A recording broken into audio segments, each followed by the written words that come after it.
لبيك اللهم لبيك لبيك لا شريك لك لبيك إن الحمد والنعمة لك والملك لا شريك لك لبيك اللهم لبيك لبيك لا شريك لك لبيك. چلیے اب حج کا سفر شروع ہوتا ہے. اب 8 ذوالحج آ گئی. اس کو کہتے ہیں یوم الترویہ. عرب لوگ حج کے سفر پر روانہ ہونے سے پہلے اس دن اونٹوں کو خوب پانی پلاتے تھے، سیراب کرتے تھے، یعنی سیرابی کا دن. تو یوم الترویہ یا اس سے پہلے حج کے مناسک کو پھر دہرا لیں. یعنی ایک تو آپ گھر سے ٹریننگ لے کر گئے، عمرے کے بعد آپ پھر عام یعنی روزمرہ زندگی گزارنے لگے ایک طرح سے، اور اب خاص حج کے دن آ گئے تو دوبارہ ان کو دہرائیں. صحیح الجامع میں آتا ہے، ابن عمر سے روایت ہے، نبی صلی اللہ علیہ وسلم نے یوم الترویہ سے ایک دن پہلے لوگوں کو خطبہ دیا اور ان کے مناسک سکھائے. پھر حج تمتع کی نیت کرنے والے افراد غسل کر کے اپنی قیام گاہ سے احرام باندھیں. جس ہوٹل میں آپ ٹھہرے ہوئے ہیں، جس جگہ پر آپ رکے ہوئے ہیں، وہیں سے احرام پہنیں. مسجد عائشہ جانے کی یا کہیں اور جانے کی ضرورت نہیں. رسول اللہ صلی اللہ علیہ وسلم نے فرمایا جو لوگ میقات کے اندر رہتے ہوں وہ اپنے شہروں سے احرام باندھیں، حتیٰ کہ مکہ کے لوگ مکہ ہی سے احرام باندھیں. جابر سے روایت ہے کہ رسول اللہ صلی اللہ علیہ وسلم نے صحابہ سے فرمایا بیت اللہ کے طواف اور صفا و مروہ کی سعی کے بعد اپنے احرام کھول ڈالو اور بال ترشوا لو. یوم الترویہ تک برابر اسی طرح حلال رہو. یوم الترویہ تک یعنی 8 ذوالحج تک اسی طرح حلال رہو. پھر یوم ترویہ میں مکہ ہی سے حج کا احرام باندھو. صحیح بخاری کی روایت ہے. لبیک حجن کہہ کر حج کی نیت کریں. انس رضی اللہ عنہ کہتے ہیں جب ہم مکہ آئے تو آپ کے حکم سے جن لوگوں نے حج تمتع کا احرام باندھا تھا سب نے احرام کھول دیا. پھر 8ویں تاریخ کو سب نے حج کا احرام باندھا. نیت کرنے کے بعد ایک بار یہ کلمات ادا کریں، اللہم حجۃ لا ریاء فیہا ولا سمعۃ. اے اللہ میرے اس حج سے نہ دکھاوا مقصود ہے نہ شہرت مطلوب. منہ سے بول کے کہیں کہ اللہ حج کر رہا ہوں دکھانے کے لیے یا شہرت کے لیے نہیں. اس کے بعد تلبیہ پڑھیں. جابر رضی اللہ عنہ نے بیان کیا کہ ہم نبی صلی اللہ علیہ وسلم کے ساتھ حجۃ الوداع میں مکہ آئے. پھر 8ویں ذوالحج تک ہم حلال ہو گئے اور مکہ سے نکلتے ہوئے جب ہم نے مکہ کو اپنی پشت پہ چھوڑا تو حج کا تلبیہ کہہ رہے تھے. یعنی پہلا تلبیہ کب شروع ہوا تھا؟ جہاز میں شروع ہوا تھا، ٹھیک ہے. اور کب ختم ہوا تھا؟ جی مسجد حرام میں پہنچ کر. اب اس کے بعد تلبیہ ختم، عام ذکر کرتے رہیں. دوبارہ تلبیہ کب شروع ہوگا؟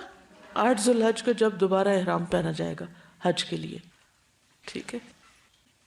لبيك اللهم لبيك لبيك لا شريك لك لبيك إن الحمد والنعمة لك والملك لا شريك لك لبيك اللهم لبيك لبيك لا شريك لك لبيك إن الحمد والنعمة لك والملك لا شريك لك لبيك اللهم لبيك لبيك لا شريك لك لبيك إن الحمد والنعمة لك والملك لا شريك لك.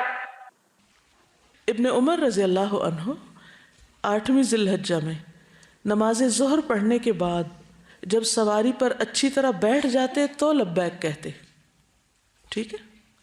لبیک شروع کب کرنی چاہیے؟ جب سواری پہ بیٹھ جائیں. خواتین حالت حیض میں بھی احرام کی نیت کریں گی.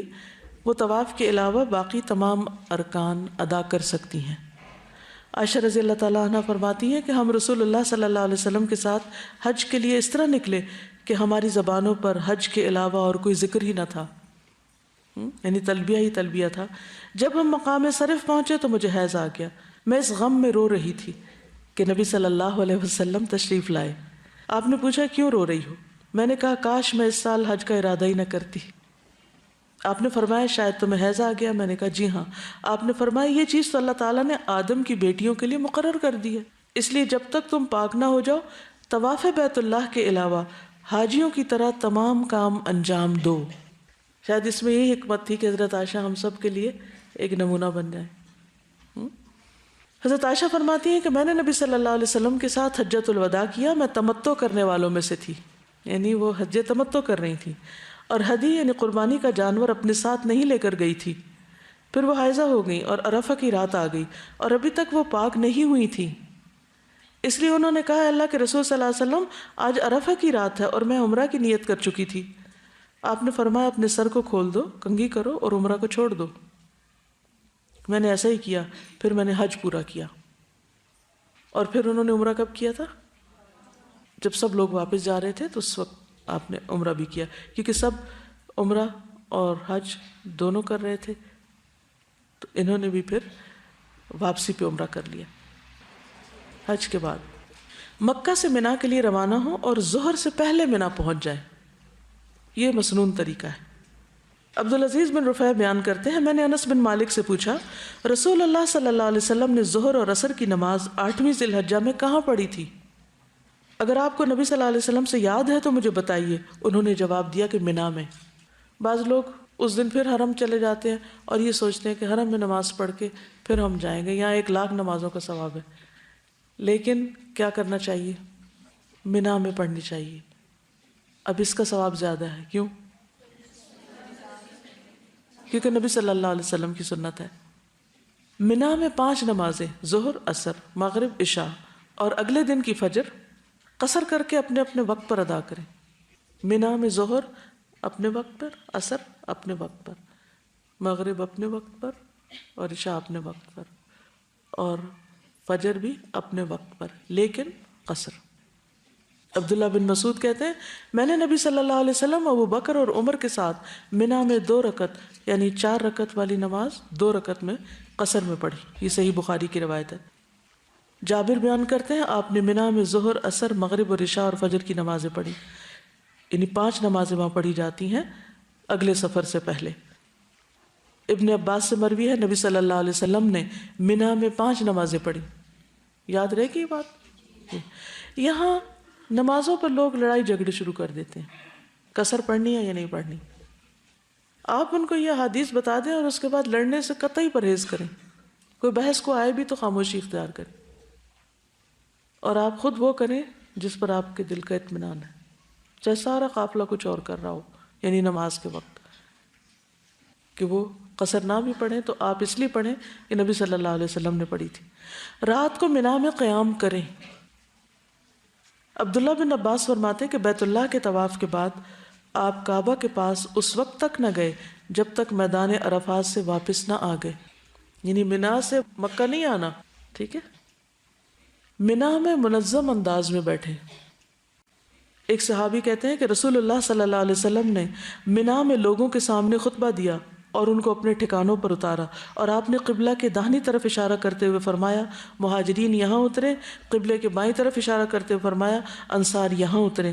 پھر باقی لوگوں کے لیے حکم ہوا کہ وہ ان کے ارد گرد اتریں، یعنی یہ تنظیم کا ایک طریقہ تھا نا کہ مہاجرین ادھر آ جائیں، انصار ادھر آ جائیں، اور باقی لوگ ان کے ارد گرد ہو جائیں، یعنی ایک طرح سے 2 کیمپ بنا دیے۔ اب آپ 8 تاریخ سے مکہ سے یا مدینہ سے آتے ہوئے منا کی طرف آئے، کب پہنچنا ہے؟ ظہر سے پہلے، اور رات یہی گزارنی ہے، 5 نمازیں یہی پڑھنی ہے۔ یہ 3 اہم کام ہیں۔ اب صبح ہو گئی ہے، 9 ذی الحجہ ہو گیا، یوم العرفہ۔ یہ حج کا اہم ترین رکن ہے، عرفہ کا قیام، اور عرفہ کا وقوف فرض ہے۔ رہ جائے تو حج ہی نہیں ہوتا، نہ کوئی فدیہ دے کے اس کی تلافی ہو سکتی۔ عبد الرحمن بن یامر کہتے ہیں میں رسول اللہ صلی اللہ علیہ وسلم کی خدمت میں حاضر ہوا جبکہ آپ میدان عرفات میں تھے۔ اسی دوران میں نجد کی طرف سے کچھ لوگ آئے اور ان میں سے ایک شخص نے کہا، تو اس نے پکار کر کہا اے اللہ کے رسول حج کیسے ہے؟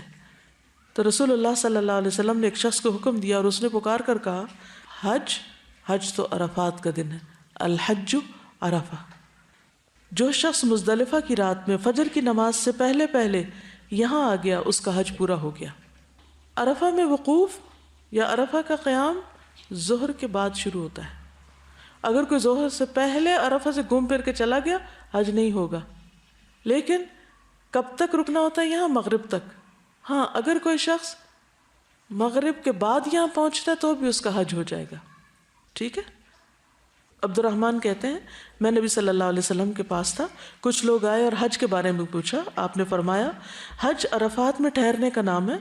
جو شخص مزدلفہ کی رات 9 اور 10 ذی الحج کی درمیانی رات طلوع فجر سے پہلے میدان عرفات میں پہنچ گیا اس کا حج ہو گیا.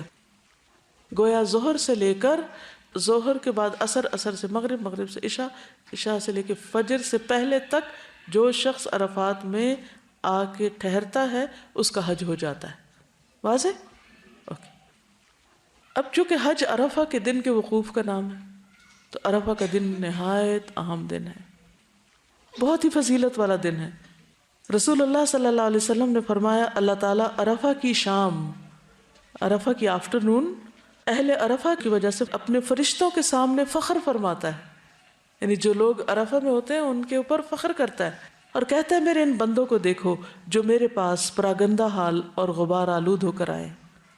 جب آپ مکہ سے نکلتے ہیں نا احرام پہن کے، صاف ستھری چادریں ہوتی ہیں، بہت فریش، خوشی خوشی آپ مینا میں آتے ہیں. مینا بھی صاف ستھرا، بہت اچھے انتظامات ہوتے ہیں. آپ فجر تک نمازیں پڑھ کے جب وہاں سے نکلتے ہیں عرفات کی طرف فجر کے بعد تو کافی لمبی لائنیں ہوتی ہیں، دھوپ بھی چڑھ چکی ہوتی ہے اور اپنی منزل ٹھکانے تک پہنچتے پہنچتے کافی حال خراب ہو چکا ہوتا ہے. اور وہ جگہ ایسی نہیں ہوتی جہاں آپ دوبارہ نہا کے فریش ہو جائیں، نہانے والی کوئی جگہ نہیں ہوتی. آج کے دور میں بھی جہاں اتنے انتظامات ہیں وہاں عرفہ کا دن ہر ایک کے لیے غبار آلود دن ہے، کیونکہ آپ کو 24 گھنٹے ہو چکے ہیں تقریباً احرام پہنے ہوئے، وہی چادریں پہنی ہوئی ہیں آپ نے. اور وہاں ایسا نہیں ہے کہ آپ کسی جگہ گاڑی پر وہیں اتریں گے اور پھر ساتھ ہی بیٹھ جائیں گے. بعضوں کو دور دور اتارتے ہیں، پھر آپ کو بتایا جاتا ہے فلاں جگہ آپ کا خیمہ ہے، وہاں تک آپ کو پیدل چل کے جانا ہوتا ہے. اور بہت سے لوگ تو مکہ سے ہی پیدل سفر شروع کرتے ہیں، مینا میں رکتے ہیں، پھر وہاں سے پیدل شروع کر دیتے ہیں اور عرفات تک پیدل ہی آتے ہیں. تو بہرحال وہ سب اپنے شوق سے جاتے ہیں، محبت سے جاتے ہیں. اور یہی وہ وقت ہے، یہی وہ دن ہے جس میں سال کے سارے دنوں سے زیادہ بندوں کے گناہ معاف ہوتے ہیں. پورے سال میں سب سے زیادہ جس دن اور جس وقت میں گناہوں کی معافی ہوتی ہے وہ یہی دن ہے. انس بن مالک کہتے ہیں نبی صلی اللہ علیہ وسلم نے عرفات میں وقوف کیا. وقوف کا مطلب کھڑے ہوئے، کھڑے ہو کر دعائیں مانگی، اور سورج لوٹنے کے قریب تھا، غروب کے. پس آپ نے فرمایا اے بلال میرے لیے لوگوں کو خاموش کراؤ. بلال کھڑے ہوئے، کہا رسول اللہ صلی اللہ علیہ وسلم کے لیے خاموش ہو جاؤ. لوگ خاموش ہو گئے. آپ نے فرمایا لوگو ابھی جبریل علیہ السلام میرے پاس آئے، میرے رب کی طرف سے انہوں نے مجھے سلام کہا اور کہا اللہ تعالیٰ نے عرفات والوں کی مغفرت کر دی ہے اور آپس کے حقوق کی ضمانت دے دی. پس عمر بن خطاب نے کھڑے ہو کر عرض کیا اے اللہ کے رسول کیا یہ ہمارے لیے خاص ہے کہ ہماری بخشش ہو گئی ہے؟ فرمایا یہ تمہارے لیے بھی ہے اور جو تمہارے بعد آئیں قیامت تک ان سب کے لیے بھی ہے. یعنی تمہارے لیے بھی ہے اور جو قیامت تک یہاں آتے رہیں گے ان سب کے لیے بھی ہے. کیا؟ بخشش کا وعدہ. نبی صلی اللہ علیہ وسلم نے فرمایا تمہارا دوپہر کے بعد، یاد رکھیے دوپہر کے بعد، صبح نہیں ہے 9 تاریخ لیکن ظہر کے بعد عرفات میں کھڑے ہونا تو اللہ تعالیٰ آسمان دنیا پر نازل ہوتا ہے. یعنی بندہ جب وہاں ہوتا ہے تو اللہ تعالیٰ قریب آ جاتے ہیں اور فرشتوں سے تم پر فخر کرتا ہے. فرماتا ہے کہ میرے بندے میرے پاس کھلے اور گہرے ہر راستے سے پراگندہ حالت میں آئے ہیں جو میری رحمت اور جنت کے امیدوار ہیں. بس اگر تمہارے گناہ ریت کے ذروں یا بارش کے قطروں یا سمندر کے جھاگ کے برابر بھی ہوں تو میں انہیں بخش دوں گا. میرے بندوں لوٹ جاؤ، تم بخشے بخشائے ہو اور ان کی بھی مغفرت ہے جن کی تم نے سفارش کی. کن کی؟ جن کی ڈائری میں کاپیوں میں دعائیں لکھ کے لے گئے تھے نا کہ اللہ ان کو بھی بخش دے، ان کو یہ عطا کر، ان کی بھی بخشش ہو جاتی. یعنی جن کے لیے وہ دعائیں کرتے ہیں وہاں جا کر. 9 ذی الحجہ کو طلوع آفتاب کے بعد منا سے عرفات کے لیے نکلے. جابر رضی اللہ عنہ بیان کرتے ہیں منا میں فجر کی نماز پڑھنے کے بعد آپ صلی اللہ علیہ وسلم تھوڑی دیر ٹھہرے حتیٰ کہ سورج نکل آیا. آپ نے اپنے لیے بالوں کے بنے ہوئے خیمے کے متعلق حکم دیا اور وہ نمرہ میں لگا دیا گیا جہاں مسجد نمرہ ہے۔ چنانچہ رسول اللہ صلی اللہ علیہ وسلم چلے اور قریش کو یقین تھا کہ نبی صلی اللہ علیہ وسلم مزدلفہ میں مشعر الحرام کے پاس ہی رک جائیں گے، جیسے کہ وہ قریش اسلام سے پہلے جاہلیت کے دور میں کرتے تھے۔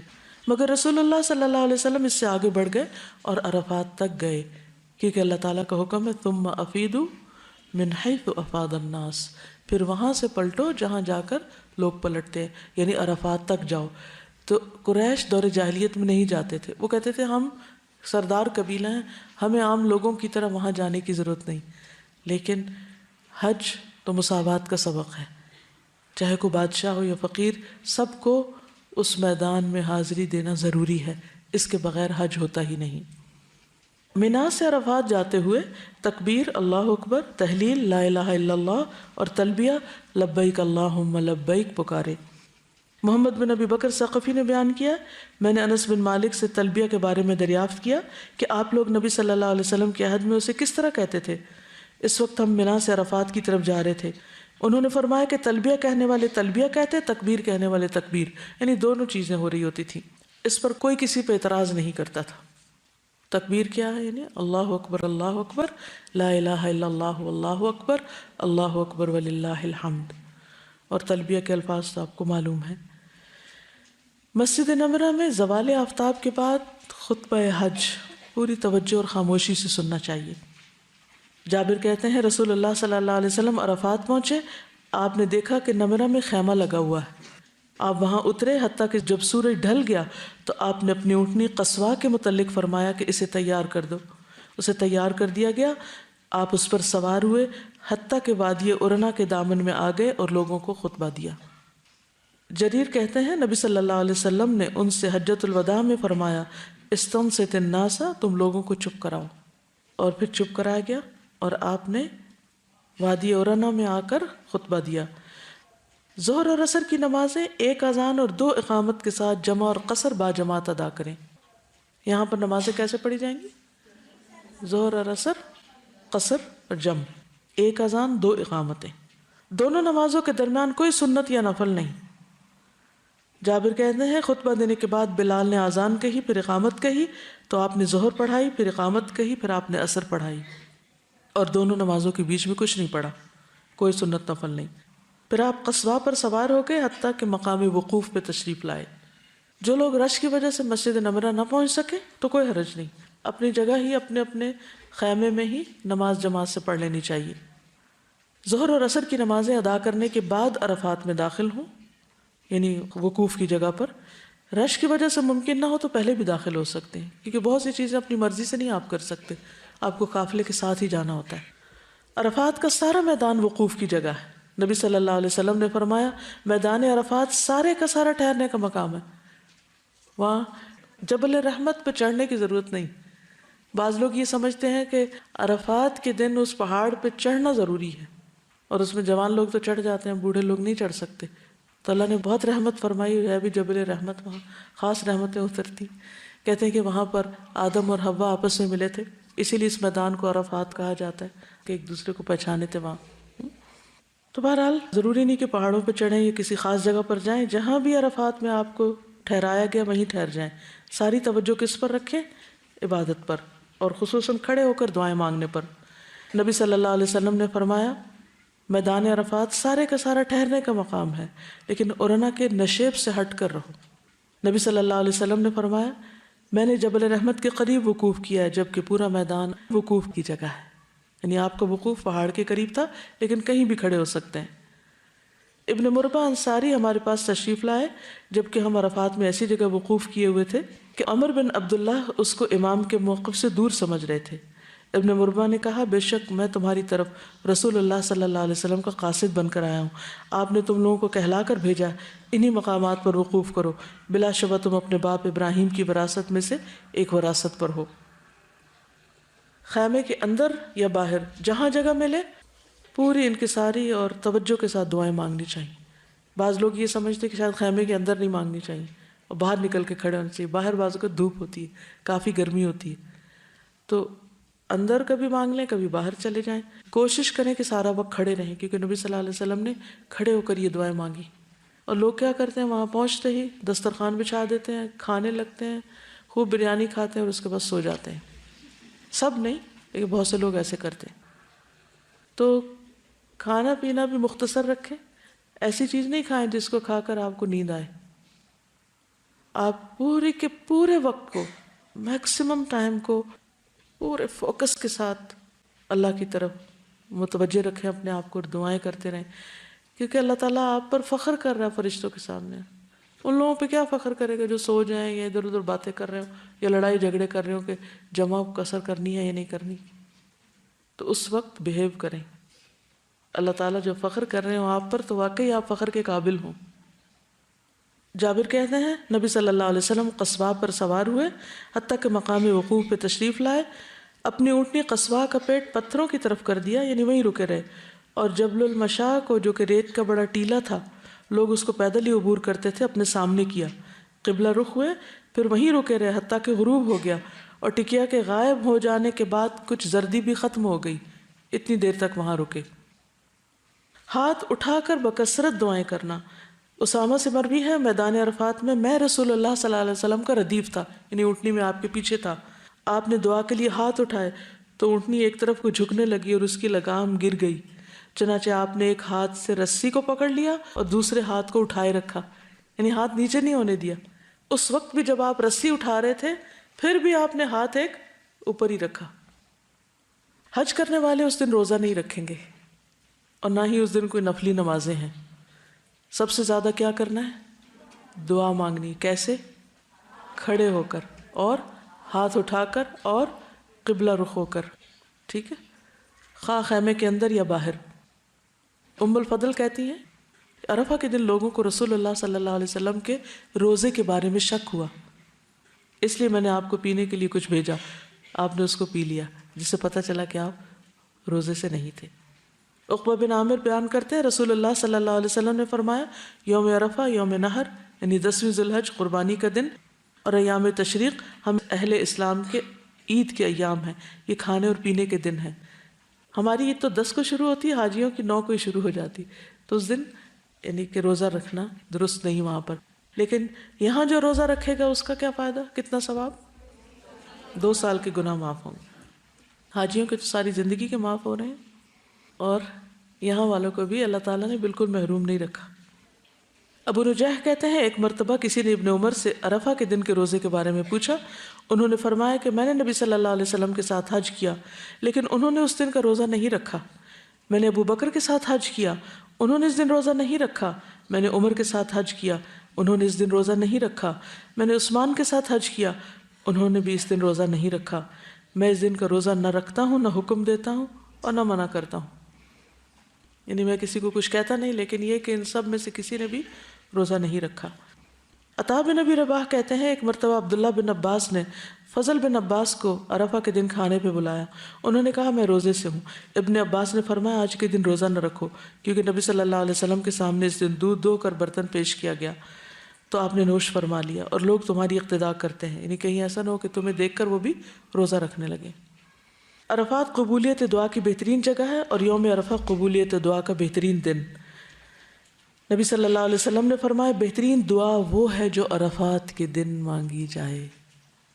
اس لیے جب وہاں عرفہ ہو رہا نا، حاجی وہاں قیام کر رہے ہو تو آپ بھی یہاں بیٹھ جائیں کہ اللہ تعالیٰ آپ ایک نظر ادھر بھی دیکھیں.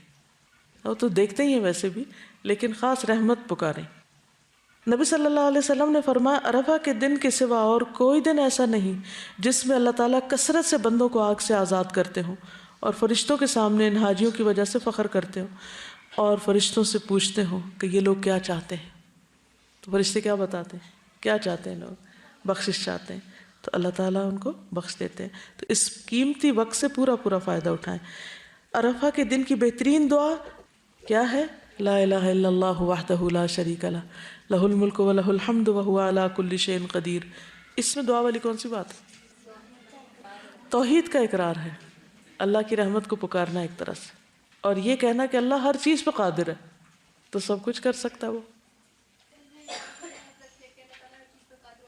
بالکل جو دل میں خیال آئے اور جو چیزیں ہمیں زندگی مشکل لگتی ہیں وہ کیا سوچ کے انسان مانگے کہ اللہ ہر چیز پر قادر ہے.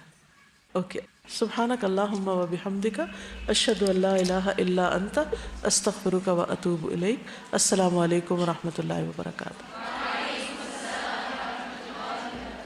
لبيك اللهم لبيك لبيك لا شريك لك لبيك